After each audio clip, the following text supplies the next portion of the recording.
ranking all the Ghostface killers. Let's get into it. What's your favorite scary movie? Name it. We'll tear your soul apart. Well, I'm Pennywise the dancing now. Oh, Lord on the beast! God, don't do that. But sometimes dead is better. Hey everybody, what's up? KillJoy Jake here, and instead of having friends, I have horror movies. Today, we are going to be ranking all, and this is a spoiler, so if you haven't seen Scream 5, I guess the number of killers in this movie is kind of a spoiler, even though, come on, like, we know how many killers are going to be in the new Scream movie. Come on, I mean, yeah. Well, here's the thing. We're going to be ranking all 9 of the Ghostface killers from the movies. I know some people would like me to rank maybe the TV show killers, but like, dude, come on. Like, how I feel about the TV show is just totally different from the movies. Honestly, I put all 5 of the movies above any season of the TV show, in my opinion. It's just like, you know, it's not something that I would even put next to these killers. So I just feel like that's kind of unfair. So just doing the 9 killers from the movie, 10 arguably, because of, well, Angelina from the 3rd film, but we're not going to include her on the list since it's not official. But if I was to, I'll say where I'd put her, just, you know, just because that would be fun. Before I get into this, if you guys could like this video, subscribe, that would be sweet. That would make my day. Welcome to Scream Sunday. We're doing this every Sunday. We're talking about Scream, something about the franchise every single Sunday. So subscribe to this page if you want to see more content just like that, or horror movie updates. So getting into this, coming in 9th place, and I feel like this has got to be mostly unanimous across people how they feel about the 9th Ghostface. The least favorite Ghostface is Charlie from Scream 4. Look, it's not that he's a bad character, it's just there's not a whole lot to go off of with Charlie. There's not a whole lot that he does that makes him a likable character, that makes him, I guess, an unlikable character. He's not very intimidating. He looks kind of creepy, but that's kind of mean, but like, that's it. That's all there is to Charlie. There is nothing else. He gets killed by Jill in a fake out. What more is there to say about Charlie? There's really not. There's not a whole lot to say. Honestly, I'm moving past them. I'm moving past this. He's easily my least favorite. He just doesn't do anything. And it's not even his own fault, not even the actor's fault. It's just the fact that he really doesn't have any time to shine in this film. So kind of my biggest fault, kind of his biggest fault. Charlie, that's the biggest problem with Charlie, is he just doesn't do anything really exciting. So moving on to my least favorite Ghostface, number 8 is Mrs. Loomis. This is probably one that I feel like people disagree with a lot, but I just don't care for Mrs. Loomis at all. And her performance, this actress's performance, is so over the top and so ridiculous and so does not fit the tone of this movie. I think Scream 2 is 90% of the way awesome, and honestly, if it had a great killer reveal, I would give this movie this is a 90% on Rotten Tomatoes. The killer reveal brings this thing down to like a 65% for me, man. I just do not like either of the killers in this movie. Neither of them are... We're going to talk about the other one in a second, because that's a really good point. I don't want to discount Mickey too much, but Mrs. Loomis, just, I don't care for her twist. I don't care for her performance. There's not a whole lot to love with Mrs. Loomis. Maybe if you're into that, maybe if you're into a psychopathic Karen-like mom being the Ghostface killer, okay, then this movie, Scream 2, the ending of Scream 2 is for you, but just not for me. It's also a reverse of the Friday the 13th twist, which is weird, and it just doesn't fit in this movie at all. Like, maybe that's super meta. Maybe it's just beyond my understanding of meta. Maybe that's what it is. Maybe this is just too hard for me to to understand, but I don't care for Mrs. Loomis's performance all that much, I guess. I just don't think that her being the killer was the most interesting route they could have gone with for a sequel, instead of just like, oh, it's the killer's mom from the last movie, aha! And then the next movie, it's gonna be the killer's uncle. And in the 4th movie, it's gonna be the second cousin, 4th removed, or something ridiculous like that. Like, that's just, it's so, like, anyone could have wrote that. Anyone could have wrote that into a script. Give us new killers. And then Scream 2 does do that. They do really do something interesting with my 7th place person, Mickey, but he's underwhelming and he disappears from the second half of this entire movie. Mickey, the whole idea of Mickey, but to give you some preface about Mickey, because this is only given to us in a throwaway line from Mrs. Loomis, is that Mickey is a serial killer already, and she recruited him to be a Ghostface killer alongside her, which is so cool. That's the coolest thing about Mrs. Loomis's character and the coolest thing about the killer reveal of Scream 2. But it is so underperformed by Mickey. Mickey needed a much bigger role in this film. The second act of Scream 2 focuses a lot on Cotton Weary, and it really, really tries to convince you that Cotton Weary is the Ghostface killer in this second film. But there's a part of me that's like, it's not him. There's no way it's Cotton. Like, if you followed the story of Cotton in the first movie, which he's barely in the first one, but they do briefly talk about him, you know it's not him. Like, I feel like there's a point in Scream 2 where you're like, yeah, no, it's definitely not him. But this movie spends a long time convincing you it is him, and then it ends up not being him, and he kind of saves the day. I mean, he is kind of a hero. It's not all super positive. He does some things for selfish reasons, which we see him get his dues for in Scream 3. I just think that I just really wanted to see more from Mickey in this movie. The way he's written is my biggest problem. Conceptually, great idea for a Ghostface killer, and I would love to see this explored in another sequel in the future, if possible, if Radio Silence is even thinking about that at the moment. But the whole idea of Mickey being a serial killer already and then being recruited to be a Ghostface killer, awesome idea. Like 10 out of 10. Great idea from Kevin Williamson, just not executed all that well in my opinion. It could have been so much more brutal than the first movie, and it's just not. Scream 2 is a really fun film though. Like, I hate to discount it, but that third act really kills it for me. It's one of the weakest acts of the entire Scream franchise for me. Coming in 6th place, moving past Scream 2 now, is Amber from Scream 5. Now, this is the point in the list where just about every other Ghostface killer we're going to be talking about I actually really liked, and this is the part where it was hard for me to rank the people. This was where I was like, okay, this is getting real tough, because there's a lot of great killers in the Scream franchise, and Amber, I would say, is one of them. Although she doesn't have a whole lot of screen time, and when she is on screen, she's not exactly doing anything super entertaining, which is my big negative to Amber. She's probably my least favorite character of, like, if she wasn't, let me put it this way, if she wasn't the killer in Scream 5, she would probably be my least favorite character. But I think Liv McKenzie kind of ended up being my least favorite, even though I still don't hate her performance either. I think she has some good moments throughout this newest film. But Amber being the killer is my biggest plus for her. She really starts to shine in that third act where, for the most part in the rest of the movie, Mikey Madison was just kind of like, she's there, you know?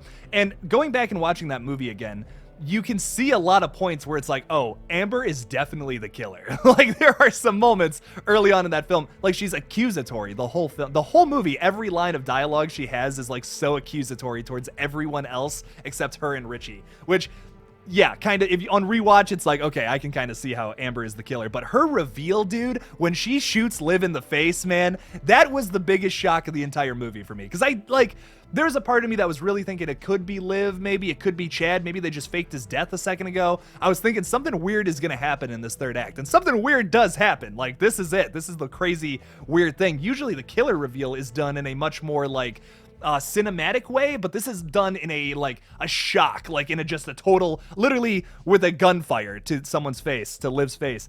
I love how they did it in this film with the Amber's reveal, and that immediately gives her so many more points on my list. But still, I feel like there are 5 better Ghostface killers than her. Also, one more thing about Mikey Madsen that I think is amazing. Her makeup at the end of this film, where half of her face is burnt, looks disgusting, and that is so cool. That also gives her a lot of points on my list for how gross she looks in, like, her resurrection, I guess. Her slasher killer resurrection at the end of this film, which is awesome. Coming in 5th place is Roman, who Roman Bridger is a really good Ghostface killer, and maybe, arguably, the most evil out of anyone on this entire list. I mean, if it wasn't for Roman, you have no Billy or Stu, you don't have Mrs. Loomis or Mickey, maybe Mickey, because I guess he was kind of a serial killer before, but you don't have Mrs. Loomis killing people if it wasn't for Roman. If it wasn't for Roman, you wouldn't have Billy, Stu, Mrs. Loomis, for sure. You don't have any of those killers. And honestly, I think that's why he ranks so high on my list. Besides that, Roman does have like a pretty cool personality, but just a little lackluster compared to everybody else above him. And that's why I'm like, yeah, he is the most sinister, I would argue. But besides that, I just feel like he doesn't really bring a whole lot to the Ghostface character, or like the person who is behind the mask. One of my favorite parts of Scream 3 is the third act.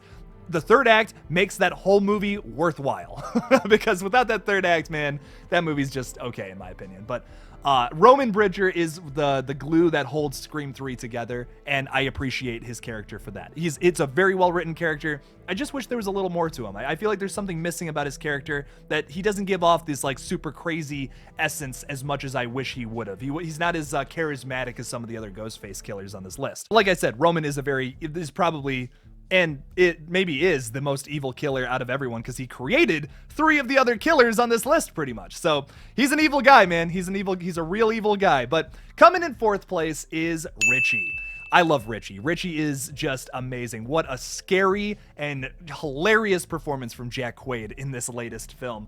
I really love Richie as a killer. I think he easily makes the top 5 for sure. And he's kind of an amalgamation of Stu and Billy from the first one. You have the physicality and humor of Stu Macher mixed with that dark and sinister undertones of Billy Loomis mixed together into one character. And I love it. I think it's great. Although I will say Richie's character might not be all that original and the mystery surrounding him is like, wow, it is obvious that he is the killer this entire time. The first time watching this movie, I mean, by the time Amber shoots Liv in the face, that's the moment where I knew Richie was the other killer, because like it's either him or it's Tara, and it's not going to be Sam because that's ridiculous at that point in the movie. So it's not Tara. it's not. Logically, that just wouldn't make any sense. She's been in the hospital the entire movie with her leg broken and her arm all fucked up because she got it stabbed through the hand. It's not her. Like, so his plan is to convince Sam that Tara's the kid. That's insane to me. Like that whole part of his the mystery surrounded by him is kind of where that mystery loses me, and where I feel like that's kind of a big mistake writing wise, just because Tara's been in the hospital this whole time. But once again, I want to say about Scream 5, although it does kind of have a clunky plot, and that's one of the biggest holes in the entire thing, I still respect it. It's incredibly ambitious, does a whole bunch of things that changes up the formula and does things differently and does a lot of things I've been wanting to see changed about the Scream franchise. Coming in 3rd place, who is, in my opinion, maybe just the most standalone evil villain, the most lemon-scented, horrible human being in the entire Scream franchise, which is why I love her. It's Jill, baby. Oh my God, Jill is so fucking evil. Jesus Christ. Who kills their own mom just to get famous? What the fuck? Oh my God, Jill Roberts is one of the most evil characters I have ever seen on screen, and I love her. I think she is so incredibly underrated. I love Jill. Emma Roberts is fucking amazing. This is one of her best performances, in my opinion. I've seen Emma Roberts in other things, and I've always been like, okay, you know, she's fine. She's great. But in this performance, she really does like give just a 10 out of 10 performance the whole way through, in my opinion. I don't know. It's just, she's so much better in this role than some of her other stuff. Like I watched that Scream Queens show and that's fine, but it's just like, I know it's Ryan Murphy, but it just feels like an American Horror Story ripoff, even though, yeah, it's headed by the same guy. So that's kind of a weird thing to say, but it just feels like American Horror Story, but like diluted. You know what I mean? That's how I feel about Scream Queens. I commend Jill for that. She's one of the most evil Ghostface killers. 10 out of 10 performance. Easily makes the top 3 for me. But of course, the 2 gentlemen who have to be 1 and 2. I mean, come on. How can you not rank Billy and Stu as 1 and 2, baby? But what's it gonna be? Who's gonna be in 2nd? Who's gonna be in 1st?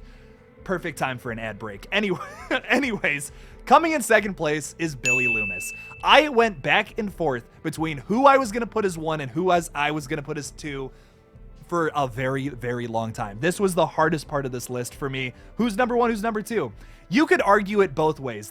You could swap it both ways, and it's gonna be hard for me to argue it because Billy is kind of my biggest argument for putting Billy as number 1 though was that Billy is kind of in charge of Stu this whole movie. Stu is kind of like the submissive part of the Ghostface relationship. Anytime there's 2 killers, which Angelina was totally a Ghostface killer. Wes totally wrote that into the script, but didn't want to have that during the reveal. By the way, if I was going to put Angelina, I probably would have put her below Roman. So she would have been like the real number 6 if this was out of 10. With Billy, the reason I put him as number 2 is like, yes, he is kind of the one in control here. But I just feel like Stu's character is a little more interesting, especially because of Matthew Lillard's performance. So I'm putting Billy below Stu, but that's no diss towards Skeet Ulrich's performance as Billy Loomis. Billy Loomis is one of the most scary and iconic horror villains of all time. This guy is terrifying. He's got greasy hair for some reason, which really works with his character and how just crazy and weird of a guy he is. Billy Loomis has the first time we meet him, he has this line about, I was watching The Exorcist on TV and it made me think of you. Like, that's exactly what a killer would say. And he is, you know, at first I criticized the mystery around Billy because it's so obviously him. By the time you get to the 3rd act, you're like, yeah, of course it's him. But that's kind of great. And he's a hidden in plain sight killer that in real life, that's how it would go. That's how it would go in real life. And although it's not as exciting to an audience member, the realism of this original movie is rooted in that mystery and makes it less cinematic and much more real, and what makes this original film so much more, has so much more depth. And then to add on to that, the third act of this original Scream just gets crazier and crazier as it goes along. They're stabbing each other. The two killers are stabbing each other. What the fuck? Oh my God, these guys are so crazy. I love it. Billy and Stu together, they're the best Ghostface killers. Even no matter how you rank them on your list, you gotta admit these two give phenomenal performances, and it's no wonder that people want both of them back in the new movies. It really is no shock. I mean, these guys did it better than anyone else, in my opinion. It's just not. You're never gonna make another Scream film that tops the killers of Billy and Stu. They're phenomenal. They're always gonna be the best. And I love both of them. I love both of them as actors. In real life, too, I guess both of them are incredibly nice and great people. I know so many people who have met both Matthew Lillard and Skeet Ulrich in real life and have had nothing but good things to say about both of them. So that also adds to this a little bit for me as well. But yeah, Billy's number 2, Stu is number 1. Stu Macher is my favorite Ghostface killer for many reasons. First of all, I feel like his character's a little more interesting to me than Billy. And the reason I say that is because I feel like this was never really explained in the Scream movies, but it always felt like he was dragged into the situation just because Billy Loomis was his friend. And that is the scariest thing about Billy, and the scariest thing about the whole situation revolving around the Ghostface killers in the original movie, is that Stu maybe doesn't even realize what he's doing. There's a line that a lot of people take as a joke, but I take it as something else. It's something as a very the dark psyche of Stu Macher. He has this line where he says, "Oh, my parents are gonna be so mad at me." Like, it's funny. It's funny at first, but the more you think about that, the more fucked up it gets. Stu Macher doesn't realize, like, you're killing people, dude. You are murdering people in cold blood. You are killing somebody's child. That is, like, that's horrible. Like, I'm laughing at it right now, but it's terrible. I laugh at horrible things like that because I think it's funny, because I have a sick, fucking twisted sense of humor, but Stu Macher does not realize what he's doing this entire movie. Maybe Billy does. Maybe Billy does understand what he's doing, because he does kind of feel a little cold and a little more sinister than Stu does, but Stu kind of takes all this as a joke. There's multiple times throughout this movie where he discounts things as just being kind of silly, whatever. And he's also very misogynistic too, which is something a lot of people miss about his character. When he is going after Sydney to try and kill her, he has this line about, "I always had a thing for you, Sid." Like, it's like, what? Why are you saying that right now? That's so fucking weird. And it kind of has this sexual theme in that third act between the fight scene with Neve Campbell and Matthew Lillard. And it shows this horrible side to him. Like, he's evil. There's no denying that. But the most lemon-scented evil out there is the kind of evil that doesn't even realize you are the bad guy. That's the best way to write a villain, in my opinion. And I use this as an example constantly because this is just the most popular example of this used, but Thanos. Thanos is the best example of a villain who doesn't realize he's a villain, and that's why he's the most evil kind of villain.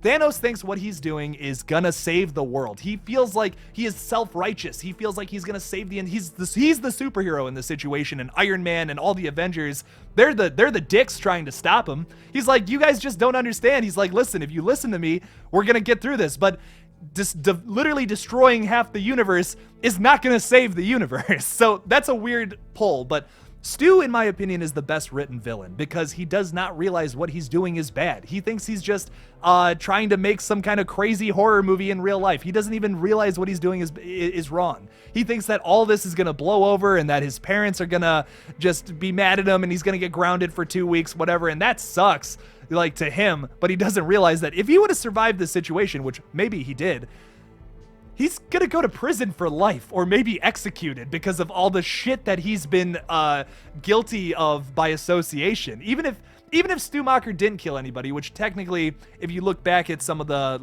how Ghostface acts in different scenes, you see a very different, 2 different Ghostfaces throughout and how they move. Like, Stu is the one chasing Neve Campbell throughout, like, her house, and he has a much different style. So Stu definitely kills some people throughout this movie, as well as Billy. So they're definitely in it together 50-50, but even if that wasn't the case, even if Stu Macher was just the ones making the phone calls, he's still guilty by association and still just as evil as Billy, and he doesn't realize that. And that's what is so scary and interesting about him. Also, the thing I haven't even talked about yet is Matthew Lillard's physicality and comedy and his, everything about him. Everything about Matthew Lillard in literally every performance he's ever done is phenomenal. And he's an actor that you got to keep on a leash, because just like Nicolas Cage, if you kind of just let him do his thing, he's going to go to 110%. But when you get him on that leash and you're like, you pull him back from that 110%, you get a cool 80 to 90% from Matthew Lillard, it's always a fucking phenomenal performance. And we see that here under the direction of Wes Craven, who understood that whole concept. I don't know. I love Stu Macher. He's my favorite killer, even though like Billy and Stu are kind of like neck and neck for me. But that's kind of my argument as for why I like Stu just a little more, because of how scary those undertones are of him. And God, you know what? I could talk about Stu Macher all day. I could do a whole video on his psyche and why I feel like it's really important that they wrote him as misogynistic, because it adds to his like submissive undertones. I was gonna go on a whole rant about that, but this video is 22 minutes long right now, so let's cut this. Let's just end this a little short. Thank you for visiting this channel for Scream Sunday. We're gonna be talking about some other crazy shit next Sunday. I might do my first live stream next Sunday. That's kind of what I'm thinking about doing right now. I have not done a live stream on this page ever. So let's do a live stream where we talk about the Scream franchise. Fuck it. I don't know. That would be fun. So I'm kind of thinking about that for now. If not, I do have another idea for something I could talk about in the next video. If I do a video, something else I might rank in the Scream franchise, but we'll save that for next Sunday. Thank you guys so much for watching again. Don't forget to support this page on Patreon. The link for that will be in the description below. And as always, don't forget to kill it out there, y'all.